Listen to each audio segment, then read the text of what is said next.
Olá, meu nome é Hernani Fornari e eu estou tendo o maior prazer em vir compartilhar com vocês esse assunto que eu acho muito atual, muito importante, muito interessante, que é o uso da mediunidade como ferramenta terapêutica. Eu acho que o universo vem abrindo portais em todas as áreas do conhecimento, né, como sucessivos upgrades. E esse assunto que a gente vem trazer é uma espécie de upgrade nesse mundo das terapias, não como abordagens que são melhores ou que são superiores, e eu acho que isso nem existe, mas como abordagens que vêm agregar e expandir cada vez mais a eficiência do processo terapêutico, dos processos terapêuticos de uma forma geral. E eu queria entrar nesse assunto abrindo uma porta que eu acho bem nuclear, bem conceitual, que é o fato de que a criação, o universo, é um fenômeno multidimensional. Esse fato já era reconhecido por culturas antigas, e eu vou estar convidando essas culturas hoje para estarem aqui conosco, chancelando e respaldando aqui, né, essa nossa palestra, as culturas orientais, as culturas nativas das Américas, as culturas africanas e muitas outras. E essas culturas todas tinham em comum, entre outras coisas, um ponto de vista em relação à vida multidimensional. Por isso é tão importante hoje palavras como holográfico, holístico, sistêmico, que são formas de trazer conceitos novos, né? de usar palavras para conceituar, né? Esse paradigma. Né? Paradigma é uma palavra importante. Eu acho que é em cima disso que a gente vai estar trilhando hoje aqui. Né? Velhos, novos pontos de vista, né, em relação à vida que podem otimizar o que é mais importante na escalada de um ser humano, né, que é descobrir quem ele é, num primeiro momento, né, e no nível mais humano é parar de sofrer mais rápido. É por isso que a gente vai procurar terapia. E dentro dessa ideia de uma existência multidimensional, o Papai do Céu nos deu 5 sentidos, que a gente aprende na escola, tato, visão, olfato, paladar, tal, para lidar aqui nesse mundo tridimensional. Ou melhor, 4 dimensões, né? Tempo, espaço, 3 dimensões, mais a 4ª dimensão, que é o espaço. Nessas 4 dimensões a gente tem 5 sentidos para lidar. Só que se o universo é multidimensional, é claro que o Criador também nos dotou de ferramenta para poder acessar o que quer que seja isso que eu estou chamando aqui de multidimensional. É muito maior do que a gente pode entender. Eu acho que a gente conhece quase nada disso aí. Até porque a gente tem esse aparelho mediúnico, esse 6º sentido, ainda mais enquanto cultura ocidental, bastante atrofiado. Né? Até por isso eu acho muito interessante que a gente possa estar falando disso aqui hoje. Então a gente vê, assim como Kardec dizia que tem várias formas de mediunidade, daqui a pouquinho eu vou falar do Kardec, tem várias formas de acesso multidimensional. A gente tem xamãs que treinam para entrar consciente no mundo dos sonhos, tem práticas para você entrar consciente no mundo do inconsciente, no mundo dos extraterrestres, no mundo dos desencarnados, que é o caso do Espiritismo e da Umbanda, no mundo dos elementais, no mundo das emoções, e por aí vai. Né? O que a gente está chamando aqui de 6º sentido, de paranormalidade, de percepção extrasensorial, de sensitividade, e o que o Kardec chamou de mediunidade, é esse aparelho, né? Essa ferramenta, né? Que, como um 6º sentido, que nos dota a possibilidade de abrir portas para esse mundo multidimensional e para várias finalidades. Como eu falei do Kardec, eu acho o Kardec muito importante porque me parece que ele foi a primeira pessoa na nossa cultura ocidental que falou assim, para um pouquinho aí, porque tem algo a mais que essa cultura não aceitou, ou não viu, ou não quis olhar, que é esse 6º sentido. E ele acabou especializando esse 6º sentido que ele chamou de mediunidade, né, o médium, aquele que media o mundo encarnado e o mundo desencarnado. Ele especializou essa ferramenta para abrir uma via de acesso muito eficiente para esse mundo que a gente vai depois que morre. E chamou isso que ele pretendeu que fosse uma ciência, né? Ele foi um francês do século XIX, quase um herói, né? que foi remando contra a maré da ciência. Ele era um educador da educação, da lei, né? Até enfim, da igreja, e conseguiu estabelecer esse trabalho importantíssimo que ele chamou de espiritismo, né? Como eu falei, que ele pretende que seja uma ciência, que vai especializar em investigar a interface, né? Essa ligação de mão dupla entre o mundo encarnado e o mundo desencarnado.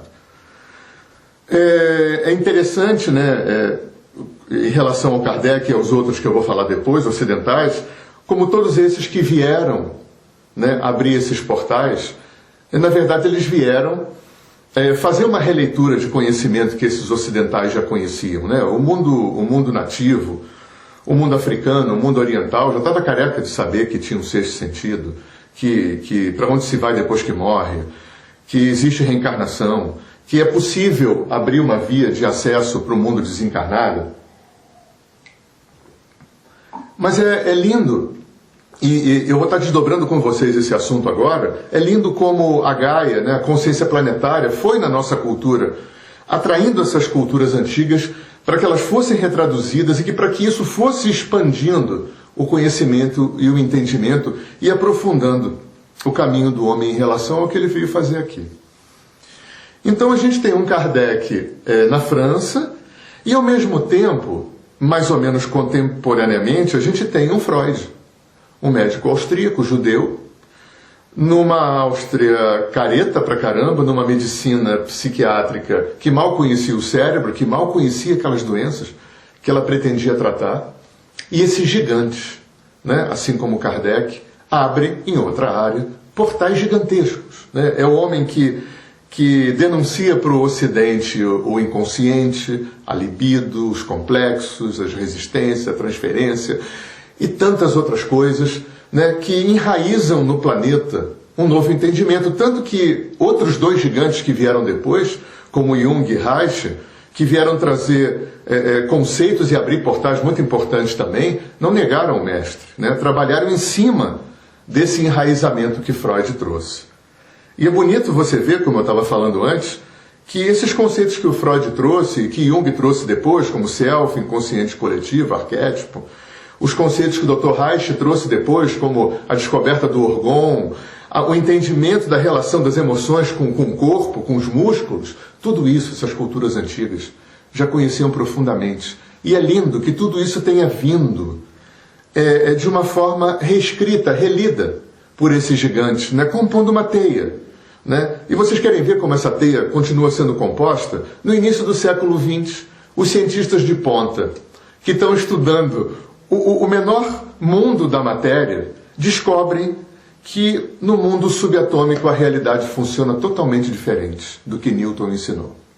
Isso revoluciona a ciência, isso revoluciona o pensamento. Hoje a física quântica já faz interfaces profundas com a psicologia, com a filosofia, né, com áreas humanistas, com áreas do conhecimento subjetivo, né, graças a pessoas também, entre outras, o Capra, né, uma das pessoas importantes, Sheldrake, Dr. Amit Goswami, Deepak Chopra, né, tantos gigantes também, né, que estão fazendo essa costura que é possível fazer hoje porque pessoas como Kardec, pessoas como Helena Blavatsky, não podemos esquecer dela, né, aquela russa doida, maravilhosa, né, que talvez tenha sido a primeira pessoa que trouxe o Oriente para o Ocidente.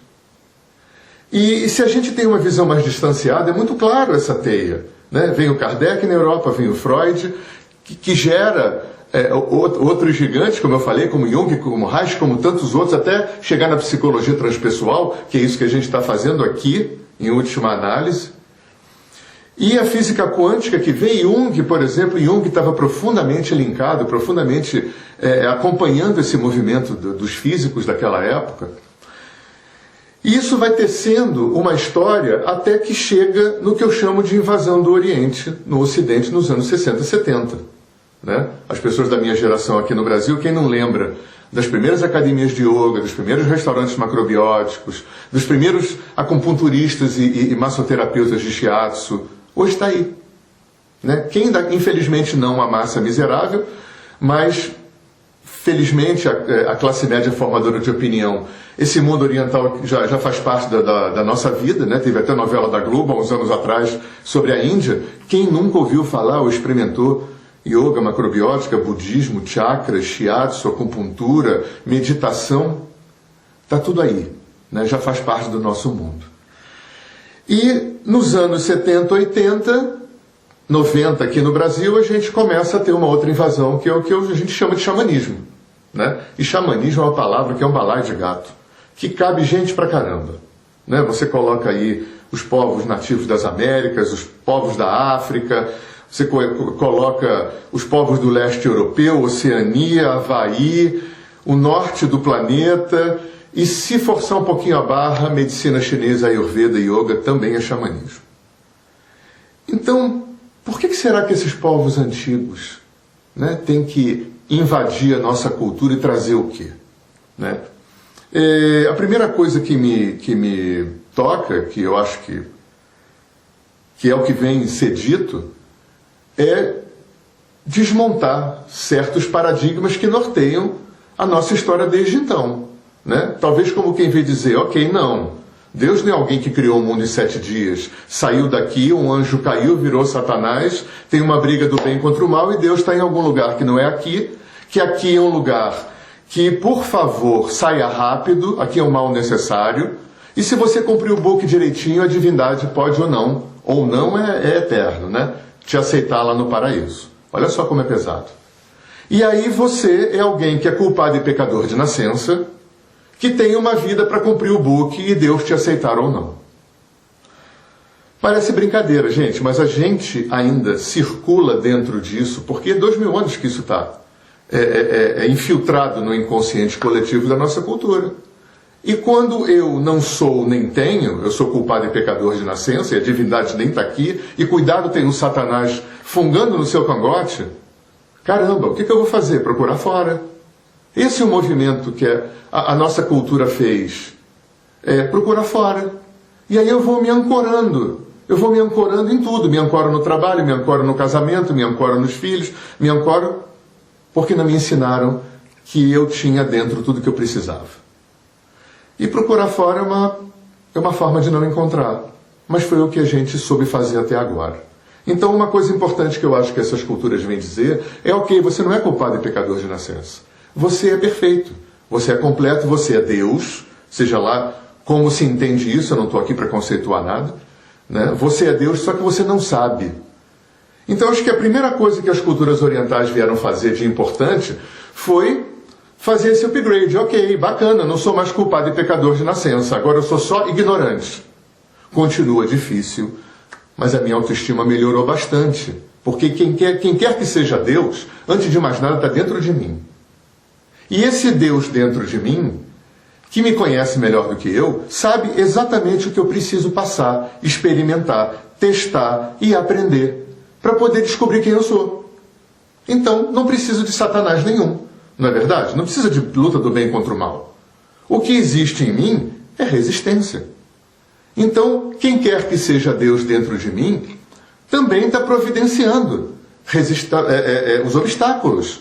Também está providenciando obstáculos que vão forçar o desmonte das minhas resistências. A sombra e a luz está dentro de mim.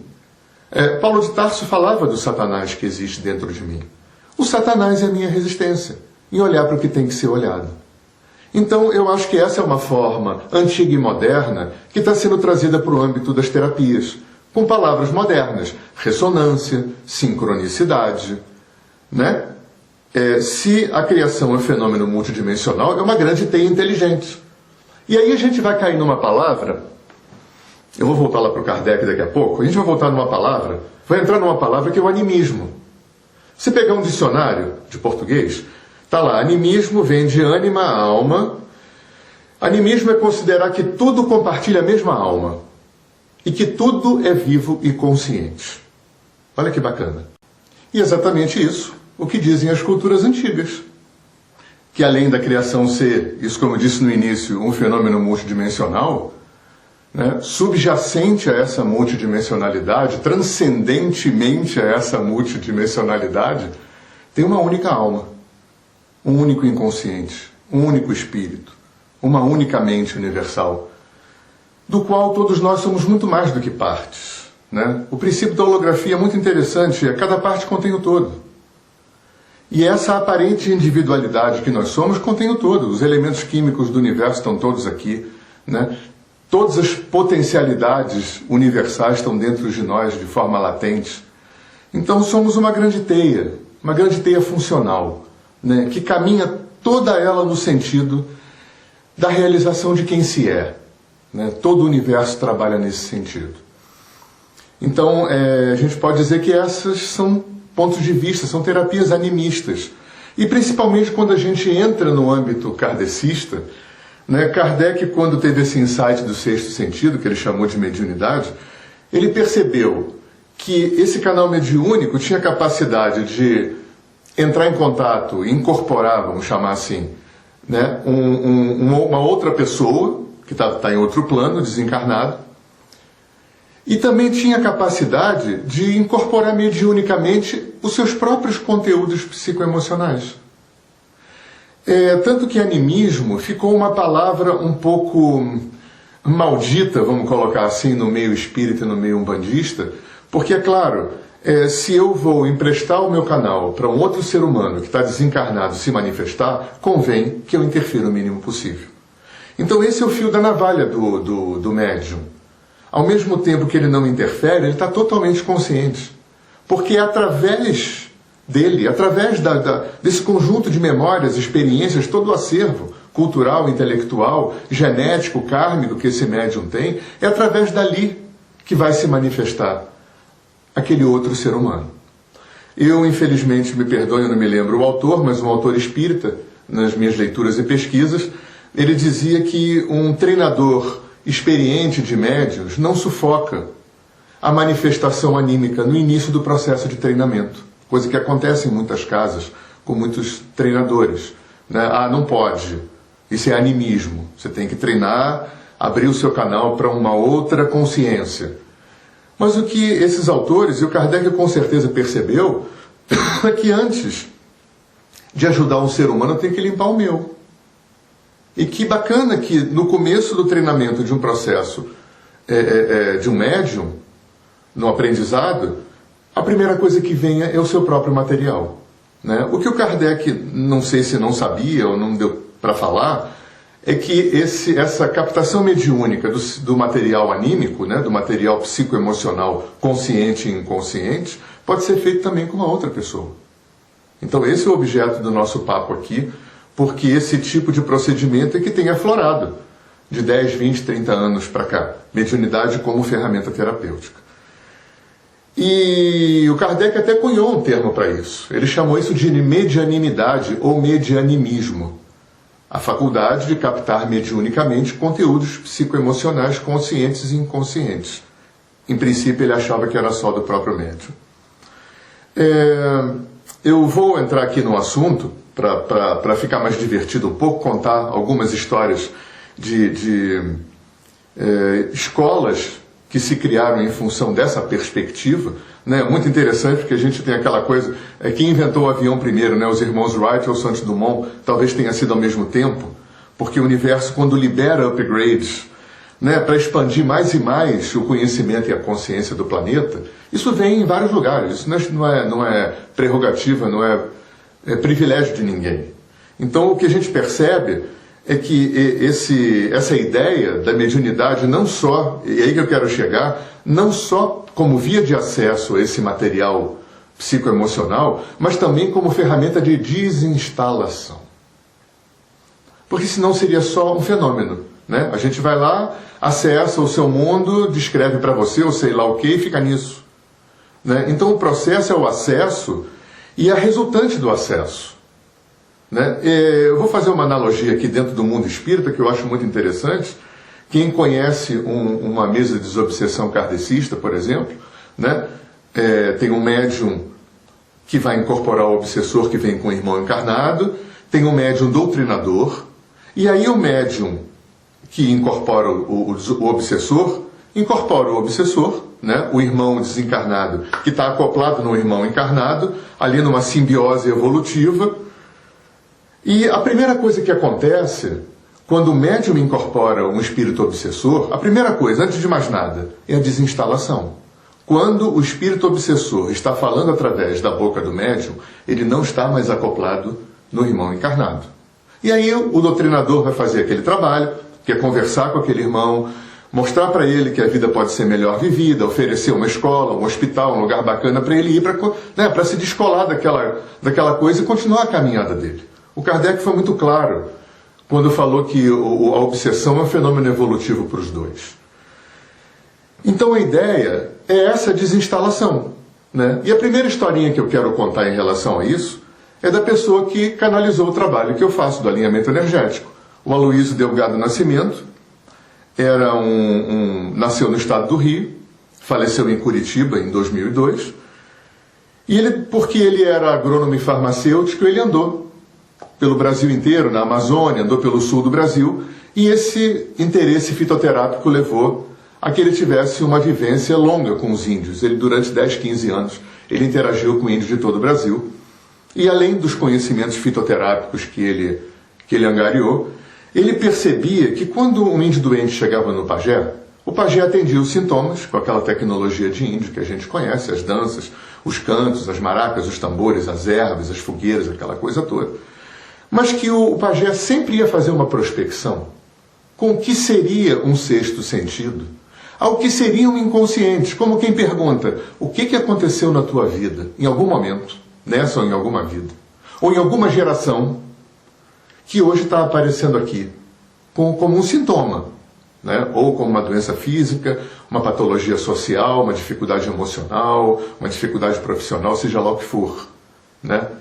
Tudo o que a gente vive vem de algum lugar. Eu estava falando, eu acho que a analogia com informática nessas questões de desinstalação é muito interessante, porque nós temos um hardware, e é um hardware perfeito, mas é burro, como um computador, precisa de um sistema operacional.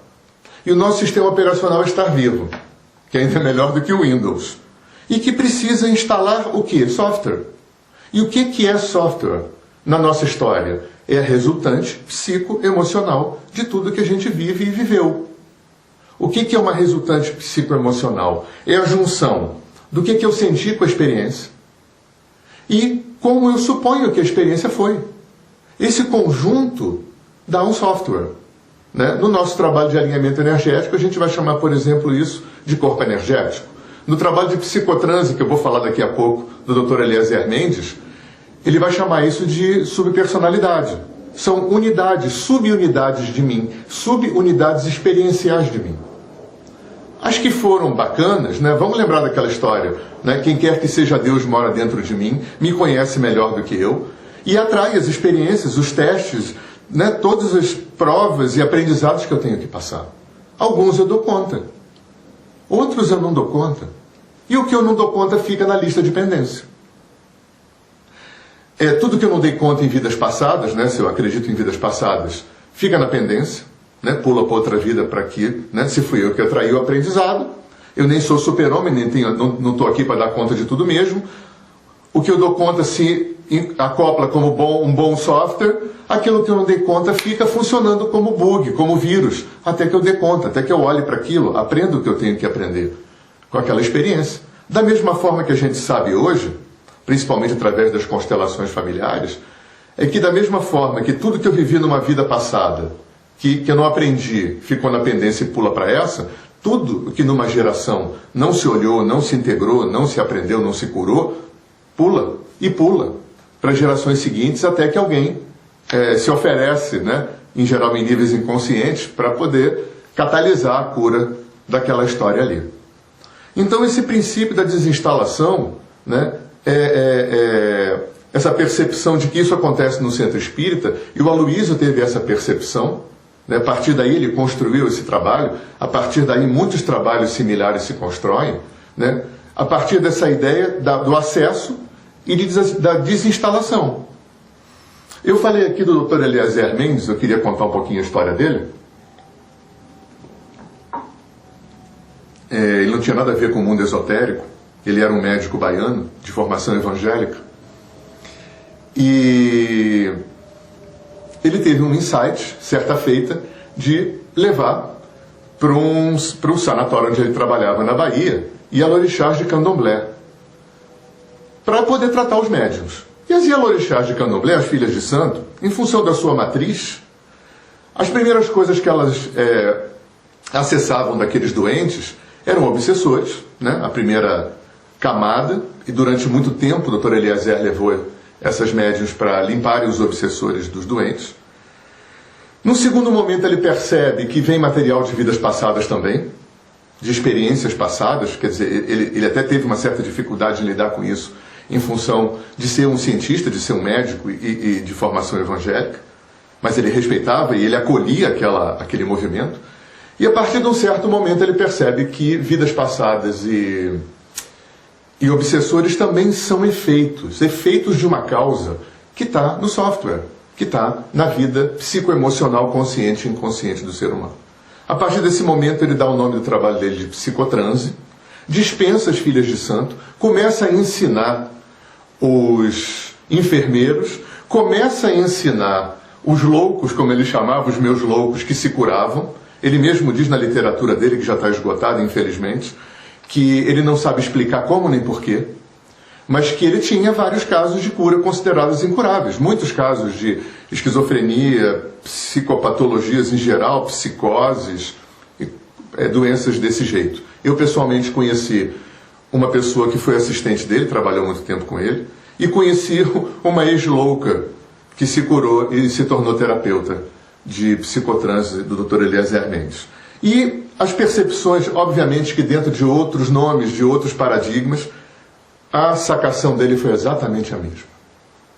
A mesma ferramenta mediúnica que em centro espírita e de Umbanda cria uma via de comunicação com os mortos, essa mesma ferramenta pode ser aplicada sem religião no meio terapêutico para o quê? Para acessar e desinstalar. Que era isso que ele percebia que acontecia, né, de uma forma empírica, porque ele não tinha respaldo teórico em lugar nenhum para poder acessar isso. Então eu acho muito interessante contar, não só para honrar o Dr. Eliezer, primeira pessoa que eu conheci que fazia um trabalho desse tipo. O meu trabalho, embora não tenha vindo daí, né, em função do que eu respeito, do que eu estudei pela literatura dele, eu considero uma grande influência, uma grande referência no meu trabalho, um grande pioneiro dentro dessa perspectiva da sensitividade usada em terapia. Da mesma forma, aconteceu com Michael Herner, que foi um homem branco que teve uma inserção no mundo indígena enorme nos Estados Unidos e nas Américas, e que teve uma aluna, assim como o Aloysio teve a Mônica Oliveira, que ao morrer o Aloysio, ela continuou trazendo esse trabalho, né, junto com o Carlos Henrique, que é o seu ex-cunhado, que são as referências hoje nesse trabalho, e que deram um cunho mais terapêutico, um cunho mais psicoterapêutico ao trabalho. A Sandra Ingerman, que foi uma aluna do Michael Herner, também deu um cunho mais terapêutico e desenvolveu e tornou conhecido esse trabalho, que é o Soul Retrieval, que é o resgate de alma, que já tem literatura em português, que é muito parecido com o alinhamento energético, só que enquanto no alinhamento energético o canalizador traz para a voz os conteúdos psicoemocionais do cliente, como se fosse uma expressão mediúnica de uma entidade, no resgate de alma, o médium, o canalizador, o terapeuta sensitivo, entra em viagem xamânica e vai para dentro do inconsciente do cliente, acompanhado de um animal de poder, e vai resgatar e vai desinstalar lá dentro os softwares. Usando uma forma poética bonita desse trabalho do resgate de alma, são as partes perdidas da alma. Cada trauma descola, como se descolasse uma parte da alma que fica presa naquele evento e fica vivendo naquele tempo e espaço lá atrás onde aconteceu. E o terapeuta vem conversando com essas partes e recolhendo essas partes e depois integrando no cliente. E para finalizar, nesses exemplos, eu não poderia deixar de mencionar as constelações familiares do nosso querido Bert Hellinger, esse terapeuta alemão que na sua mocidade foi missionário cristão entre os Zulus na África. Ele já era terapeuta de família, ele teve a oportunidade de fazer terapia como cliente com alguns fundadores de algumas escolas de terapia. E ele pôde vivenciar como os Zulus se resolviam nas suas dinâmicas tribais, religiosas, coletivas. E essa química, essa salada toda, deu as constelações familiares, que ele chama de terapia fenomenológica. E realmente é um fenômeno. Você tem Para quem não conhece, você tem uma sala com pessoas voluntárias que estão ali para representar, pessoas que normalmente não são terapeutas, não são sensitivos formados, e entra o cliente, você entra como cliente, e o facilitador nem deixa você aprofundar muito a história, você mais ou menos pincela, e ele te convida a escolher representantes. E você escolhe pessoas e vai posicionando ali na sala. E aquele sujeito que nunca viu teu pai, não sabe quem você é, não conhece a tua história, começa a sentir e falar coisas que teu pai sente e fala. E isso acontece com todos os que representam, dentro dessa dinâmica. E para mim, pessoalmente, o mais fantástico disso tudo não é só o acesso, que essa é uma parte, esse é o acesso sensitivo. É claro que está todo mundo ali canalizando, está todo mundo como sensitivo naquele momento. O mais fantástico para mim é que aquilo que é curado ali no consultório, naquele campo, aquilo que é reequilibrado, reformatado ali, é transferido e vai reformatar e reequilibrar a família de origem. A física quântica diria que a gente trabalha na não localidade, né? Tempo e espaço não faz diferença. Você pode fazer, como eu já fiz, uma cirurgia espírita de hérnia de disco, eu numa cidade e o centro espírita em outra.